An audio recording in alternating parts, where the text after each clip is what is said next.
Hello and welcome to PJFM in Conversation. My name is Olivia Ansis and I'm the Executive Artistic Director of Philadelphia Jewish Film and Media.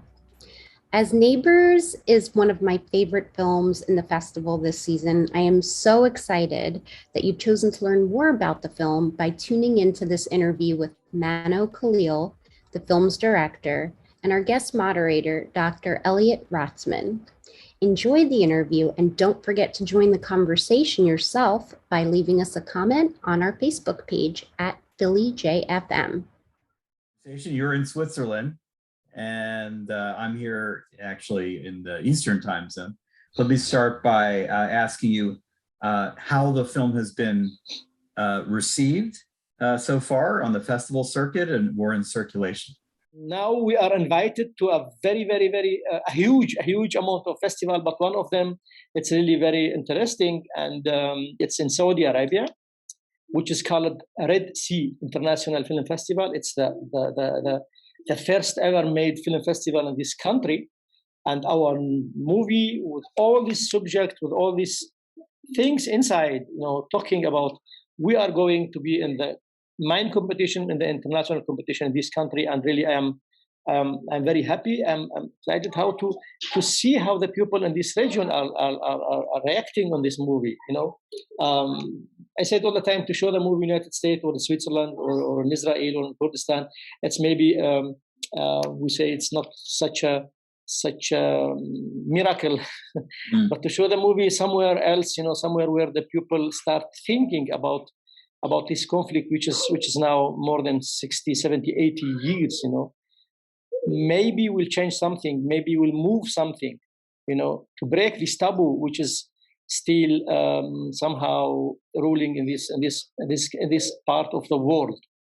And it's nice, we start the movie even in Switzerland, in the theaters, from 14th of October, and really it's very nice. I'm getting mails from people, from audiences. They are touched. They love the story. Even the story, it's not a popcorn story.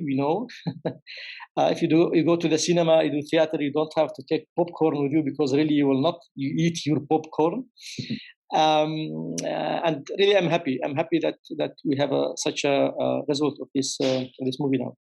So, Mano, your earlier film, The Beekeeper, documentary about Kurds living in Switzerland, and your other film, The Swallow, got some interesting and good recognition. But I want to ask you, how did you come to make this version of the film, which feels very autobiographical?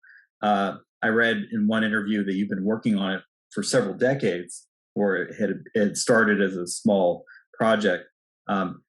How did you get both the momentum, perhaps also the funding, to finally make this delightful, sad, moving film?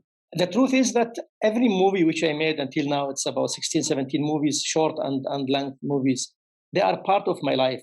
Definitely. I'm doing things which I love. I'm doing things which I feel that they are talking about my thought about this world, The movie about the beekeeper, here I met him in Switzerland, and really I thought he's a kind of Mano Khalil. He's a kind of myself. He was a very successful beekeeper in Kurdistan, Turkey. He had about 500 caves. He was earning about 18,000 kilo of honey every year, and selling it with so much money. And they destroyed everything. They destroyed his bees, the Turkish army, and he had to leave his country. He lost his wife and children, and he came an old man to Switzerland as a refugee, but he never gave up, and he started to fight against this bureaucracy, to be again a beekeeper, not only a refugee number. And he's a success. He is beekeeping now in the mountains of Alps, and he is traveling with his bees, and he brought this willing to come back to his why he left his country. It was a part of my life, because when I finished my film school in former Czechoslovakia, I went back to Kurdistan, to Syria, really to make movies. It was my dream to make a movie in my country, between my people, to have a premiere for my people. I mean, Switzerland or United States don't need Mano Khalil, a Kurdish film director. They have their own film directors, but my people, my culture need me. We need to make a movie for them. But when I went there, of course, I made only one movie, and then they have to leave Syria because the regime didn't like me as a Kurd, as a free person. I had to come to Switzerland and fight again, exactly like my protagonist and the beekeeper, the Ibrahim Gezer, Khalid. I had to fight like him to come back to my profession, to be not only a number as a refugee in this country, but a human being who had to say something, And back to my neighbors, when I was studying in Czechoslovakia, really I wrote some scenes of this movie that time. I can just tell you a scene, for example, where the small child looking at her neighbor, she's bathing. This was a small exam in the school when I was studying still. But then I put all things together to have this movie about the Kurdish people in Syria, about this Jewish people, about the dictatorship in Syria, about the anti-Semitism, the fascism, how they are ruling 50 years in these countries, how they are destroying the feelings and mind of people, how they are planting the hate instead respect and love to each other. And this was my mind from the beginning when I start to study to make such a movie. Somebody asked me later, how long you had this story with you? I said 55 years. From the day I was born, I was holding this story with me. But true to say, 25 years ago, I started to make the script. And my hope, my dream was to go back to Kurdistan, Syria to make the movie there, because there it could be the place where the movie is playing. But unfortunately, I said, when the Assad is there, it's impossible to shoot the movie there. And then I was, as a person, as an immigrant in Switzerland, it was very difficult to get this money together. And I had to write all the time something new in the script, to make it actual, that is what's happening in this world. I'm developing myself, the Middle East developing itself, Kurdish people developing themselves, and the world is somehow developing. And I was just renewing this script, as we say. And then I made many other films. Last 3 years, I said, okay, now I am in such a condition with my production firm. I can start such a big one with, to have some millions to do a movie here in Switzerland. It's not easy. We are not in Hollywood. We are in Europe. And, this money are culture money coming from the culture, not from productions. We are not getting money from the cinema. We are not earning millions, like Hollywood doing now with its movies. And now it was the time I said, okay, after what's happening in the Middle East, this change, I said, now it's time to make the movie. And I started making 1 year ago. And for the luck, we just finished it when the Corona, lockdown in Switzerland was over, and now we started in our cinemas and theaters, and I'm really happy to have it now. Let me ask you some questions about the film for our Philadelphia audience. The few Jewish families that remained in Kurdistan regions after most Jewish Kurds moved in the late 40s, many to Israel, some to Europe. The events in Neighbors, how accurate was that to your own growing up? How many Jewish families were there? That is, Hannah and her family. Do they represent all Jewish families you knew, or was there only one Jewish family? I made a fiction movie, of course. It's a subject to take. Maybe the things wasn't exactly like that, because we are talking exactly. Actually, Jewish people in Syria were in three main cities, was in Aleppo, Damascus, and Kamishli. Kamishli is my city where I was grown up, where I was living. And in the middle of the city, we have a bazaar, as we call it, that market called Jewish bazaar, Jewish market, And there was, I think, the oldest part of the city were Jewish people living there. Hundreds of years, So we were living there together with Kurdish people, with Armenian, with Assyrian, with many other religions, with Yazidis who were living together in peace and friendship. Of course, there were some villages on the border between Syria and Turkey. When they built the border, before the times, there was no border between Syria and Turkey. It was open country, open land, and there was living. But after the grounding of the state of Israel in 1948, in Arab world, in the Islamic world, let's say, started a huge discrimination against all Jewish people, anti-Semitism, and every who was believing in Jewish religion was just made as a traitor, as an enemy of them, you know. And of course, it's not my or Kurdish dude. We have nothing to do with these conflicts. And these Jewish people who was living in Kamishli, they had nothing to do with Israel, Palestine. I don't know at all. You know, they were living in their houses and they were belonging to this country. This was their country. And this, my neighbor's family, it was a neighbor family in Kamishli. Part of them, they are living now in New York, in Manhattan. And I am really happy to meet them. Next in January, I'm flying to New York, and I will meet them, and we will talk to see the movie together. These things, this respect, this life together, you know, it was like this. It was like this, and it's a kind of a mirror reflecting the life of all other Jewish. Today, there is no single Jewish person in Syria. This regime, this dictator regime, killed this culture, killed the existing of these people in this country. There is only a cemetery of Jewish people, and there's some synagogue which is destroyed now there and here, you know. And just talking about them, just to be of their voice, that was very important for me, because we don't have to forget, you know. We say, please don't forget your past. If you forget your past, you have no future. Yeah.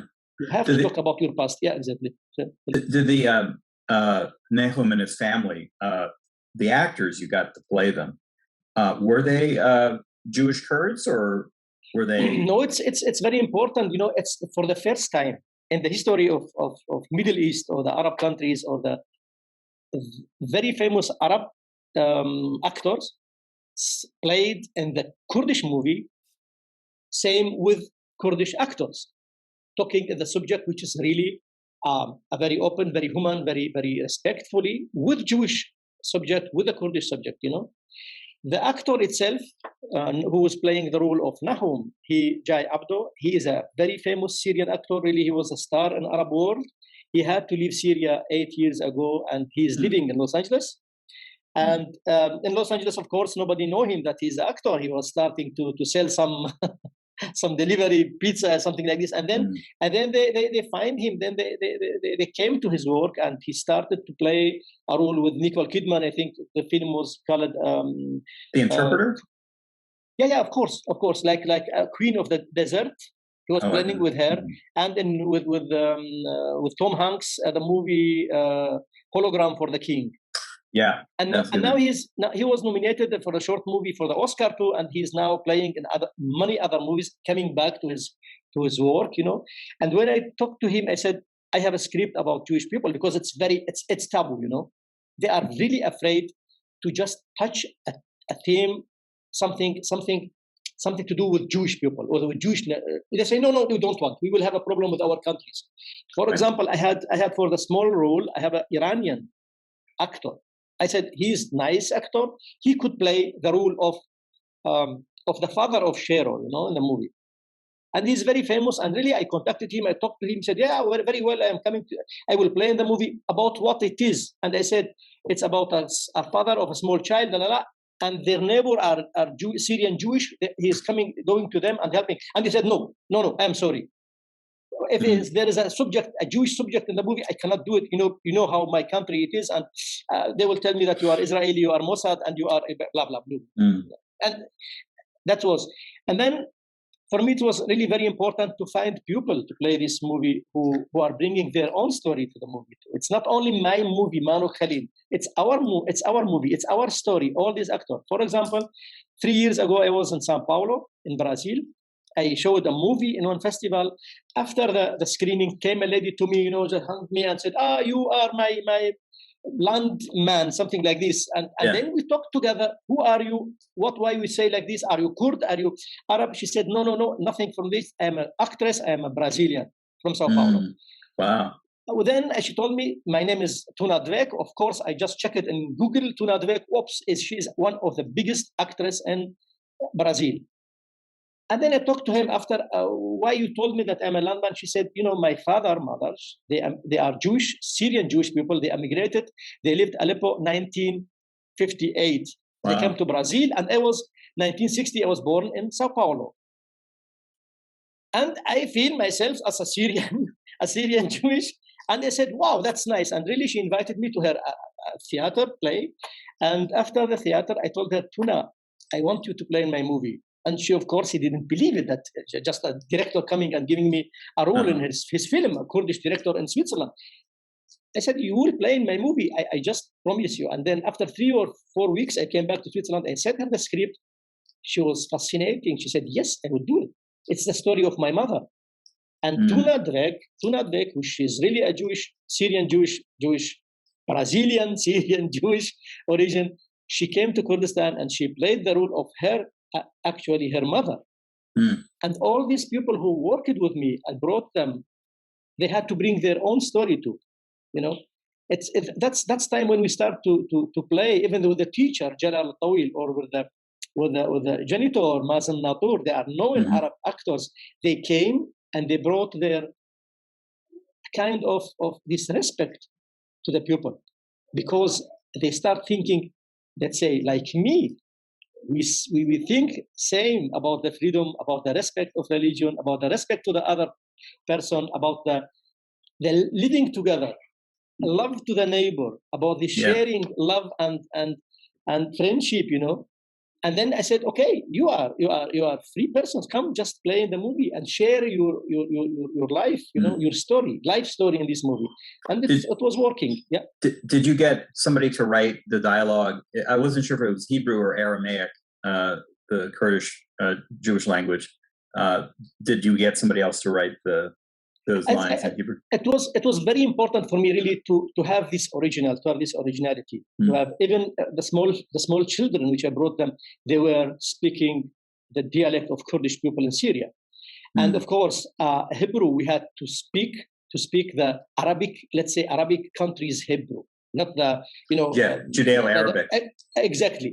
And there will be mix of Kurdish language, because really our neighbors, they were speaking Kurdish, not very well, but Kurdish, Arabic, exactly not very well too. Some of them very well, but there was a kind of the, you could feel it that he's an Armenian man or he's a Jewish, you know, because he's speaking Arabic not very well. It's, you know, but they speak these languages, and for me it was very important to be original, because I am showing the movie not only in Europe or in the United States, because who knows which Hebrew, Kurdish, or Arabic is. But when I saw it in Kurdistan or in Arab world, then they knew, oh, this is the language of Syrian Arabs. This is the language of Syrian Kurdish people, and the dialects. That was very important for me to have it, you know, to be honest with myself and with the character too, how they're talking. And there were some friends of mine, even the friend in New York, a very known Syrian artist who was working, you know, in Mosaic.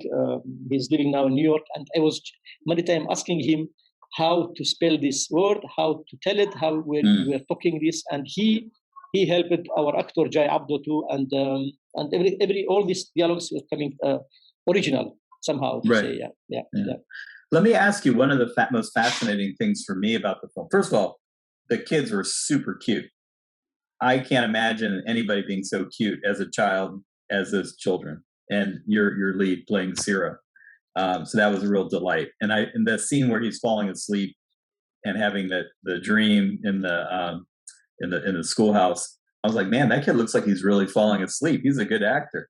It's like, anyway. But what was fascinating for me was the bath party teacher who has this ideological framework, and the kind of colonization, wanting to establish the palm tree. And I mean, this is a tactic of colonization projects everywhere, right? And to force them to speak Arabic and to degrade their Kurdish identity and to degrade their Jewish neighbors. But I thought the bath party, I need to look into this. They started on the left as a kind of socialist movement, you know, kind of socialist influences. But the way your film showed, there was a lot of, I guess, fascist elements. Did they really have that Roman salute in the to teach the kids how to be young bath party Syrians? Yeah. And the way that you had them calling them Assad it was translated into English as Führer. Did you know that the translation was the Führer? Yeah. Führer, exactly. But in Arabic, they were saying glorious leader or something like that. So I was wondering how much of the fascism was coming in. Exactly. I know the country. I know this Baath party. I was growing in one country which this party was ruling. If it was a socialist and left somehow, of course they tried to have a contact with Soviet Union, of course, because Israel was a partner of United States. If the Israel were with Soviet Union, definitely Baath party will be a friend of United States. It's a mathematic things.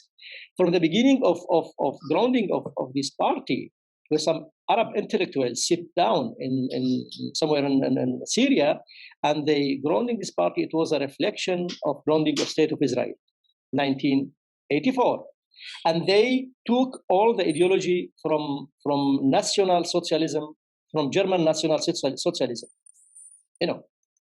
Their slogans: "One Arab nation with a big mission."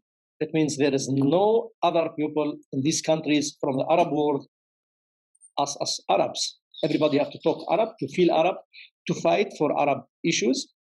And this fascism ideology, it starts in Arab mind until now, in Iraq and Syria. They are nothing to do with socialism. They are absolutely a fascistic mind thought regimes in Iraq or in Syria.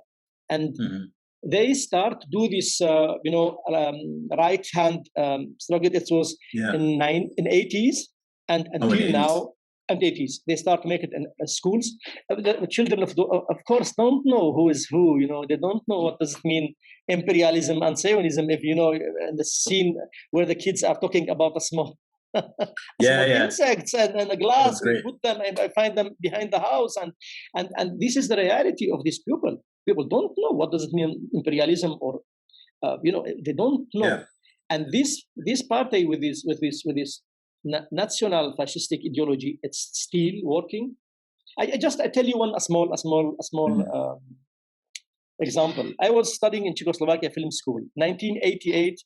A short movie of mine as a student get a small prize, was colored. I don't know. I get a bottle of wine anyway, and we drank it with our friends immediately. And there was a girl journalist from a newspaper or magazine called Život, which means life. She made a small interview, really a very short interview with me, asking me, Mano Khalil, why you came to Czechoslovakia to study film direction? And I answered some words, absolutely innocence, because I like the cinematography of Czechoslovakia, because Czechoslovakia is a nice country, nice people, nice culture. That's all. That was 88. Then I went to Syria, 93 back. They catch me. They brought me to the prison in Damascus, and they show me a paper from the newspaper that time, and there was writing, Mano Khalil, a Kurdish student from Syria. He blah blah. We asked him why you came, and then the guy in the secret polices, down in the prison, he told me, just can you translate the newspaper? I said, Mano Khalil, a Kurd from Syria. He said, stop. Why you told in the other country that you are a Kurd from Syria? You know that in our country there is no Kurds in Syria. Are there Kurds in Syria? Just asking me, This is kind of fascism. And then I'm coming back to you to tell you how they were thinking. If they think we are a socialist, and then they are forbidding Jewish people to leave their houses not more than 3 days.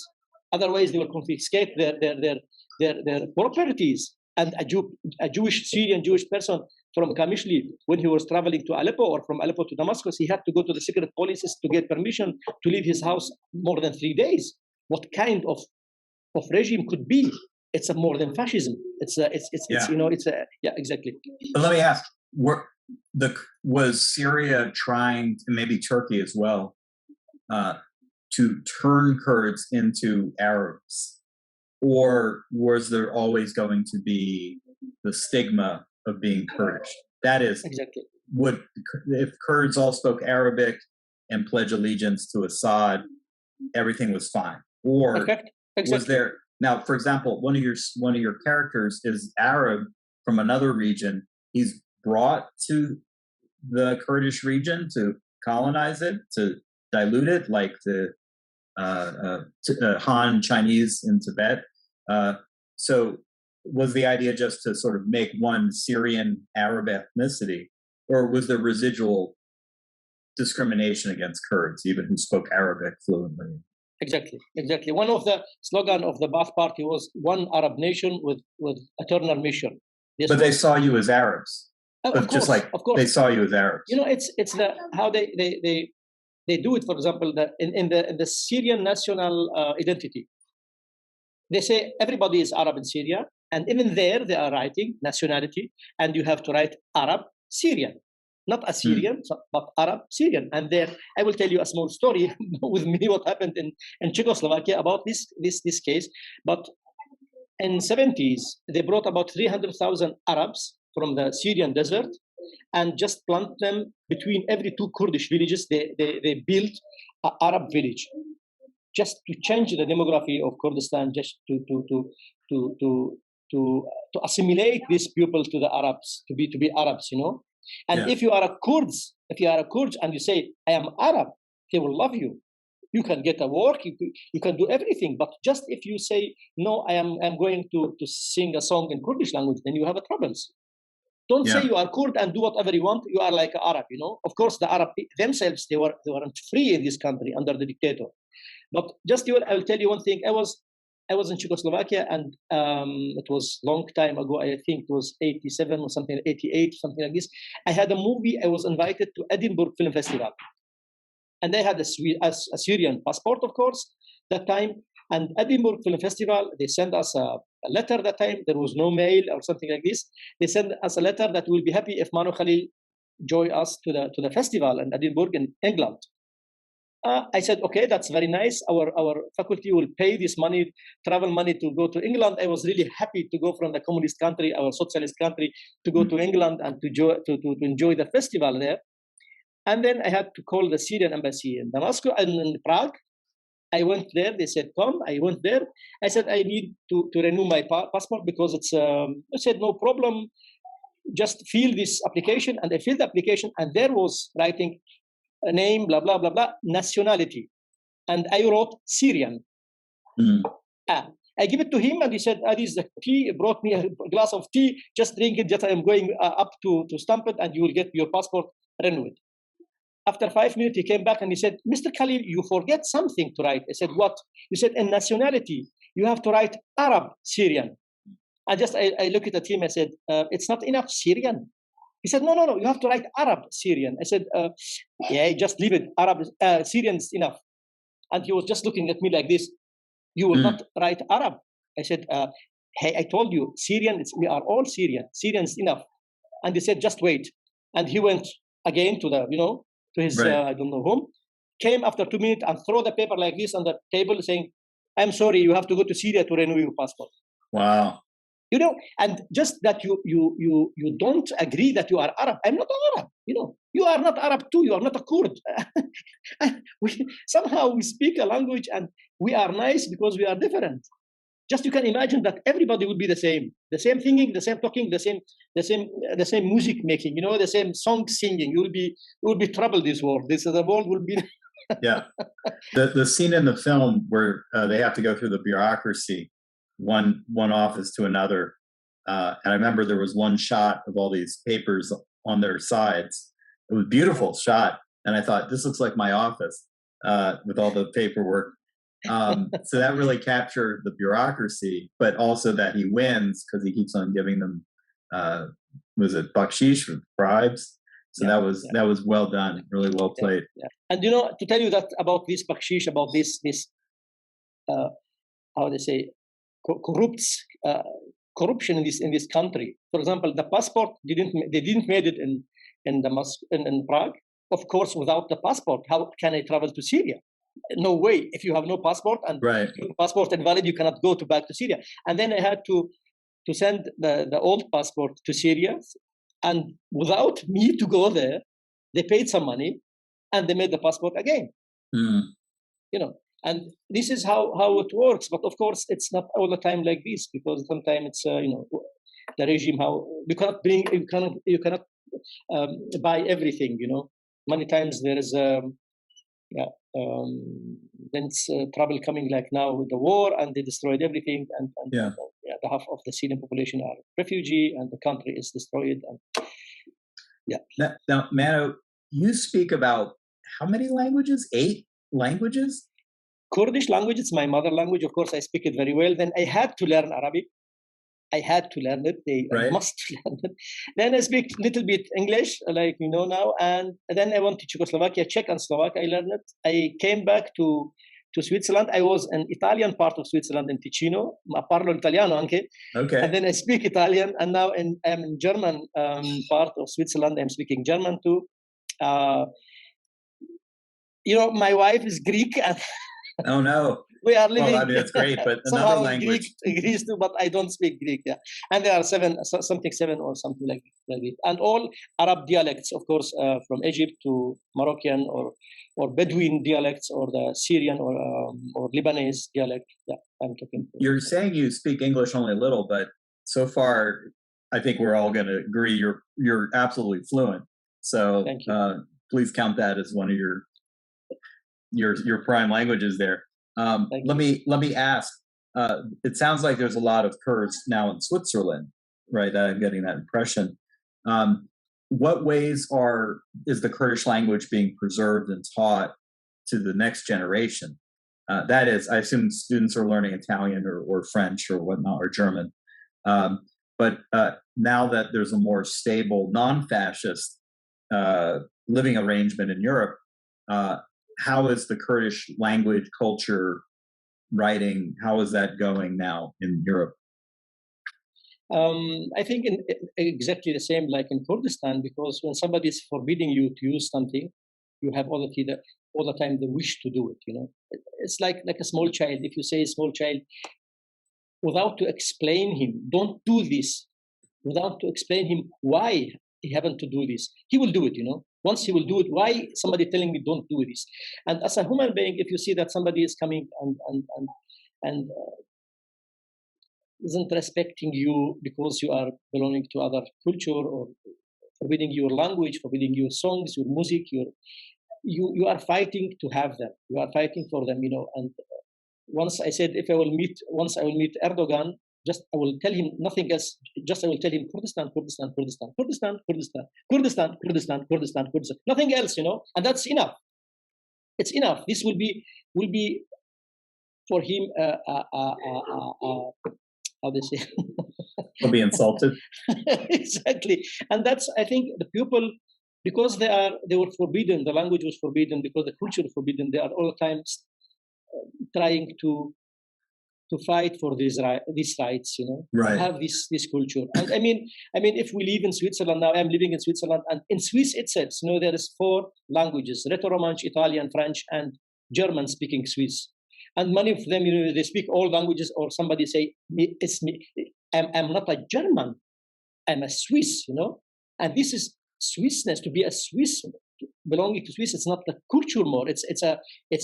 It's a country. It's where you are feeling well, where you are in safety, where you are not afraid from your neighbors or somebody else, who's coming to you, from the policies, and then this heart that I'm going behind my culture, behind my language. I have to just talk my language.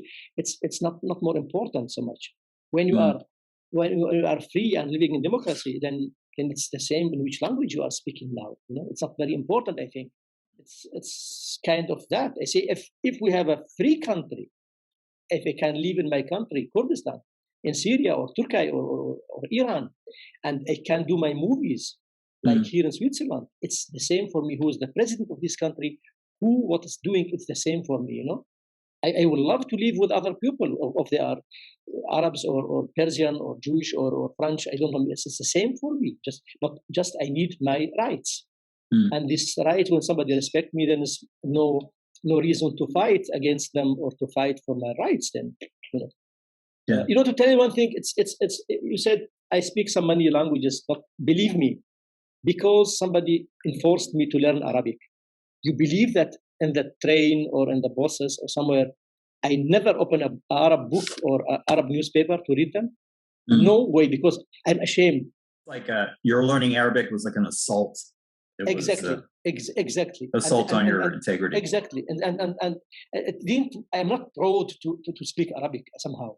It's not against the Arab language. It's not against the other Arab people, but against the way how somebody was teaching me, Right. forbidding my own language, hitting me to learn other language. By the way, that guy was the worst teacher I've ever seen represented on a film. The worst teaching methods, totally wrong. We know that, right? So arrogant. Yeah. Of course, but he's. It's very nice because our children knows Jalal. Jalal is a great actor. You know, he's really a great actor. And Jalal was here in Sylvester and New Year by us here, and he brought some money present to them. And my small child is telling Jalal, he's great man, but in this movie he's a stupid. I said, yes. You know, a small child is always yeah. But not every teacher is like this, like him. I said, no, not every teacher is like him. Only he is stupid as a teacher. Exactly. Yeah. No, it's a kind of we had to show him. And one thing, I didn't show him like a bad person. Really, I didn't want it to show to be a judge. You know, I said all the time, I don't want to send somebody to the death because you are and you are free, you are a victim, and you are a traitor. This one, I don't know. I'm a filmmaker. I'm just showing my story. I'm telling my story, and I leave my audiences to decide who is good for me and who is evil. You know, I don't play black and white in this movie. We are human being. I say all the time, and we can change. Definitely, we can change. That's something I noticed about the characters, the way that they changed and the moral tone. So as we're wrapping up here, was there anything you would like to convey to the Philadelphia area audience? Perhaps other works to check out or to other things to look forward to? What are you working on next? Maybe we can see. I'm next is coming 2 movies now. I'm thinking, but I'm still didn't decide which one. Maybe it will be a movie for children and their parents too. Maybe I think it will be like this. A kind of a small story about a mouse, maybe. Yeah. Well, we know the largeness of the balloons, the beautiful imagery that you woven into this film was so arresting and very compelling. And so we know that you working on that small scale is going to be equally magical. Thank you a lot, and I hope now the movie will go through Manemsha Film to the theaters. I hope the people will love it and will go to see the movie. You know, I say, okay, not all the time we are bringing the American movies to us. We bring our movie to United States to us. We're very grateful. Thank you. we hope that this helps further awareness and support for the Kurdish people, culture, their independence, and their well-being. And so we wish you all the best, you and your family, and all the Kurdish people, for whom this film is a great tribute and a great document as well. Thank you a lot. I'm very happy. Thank you.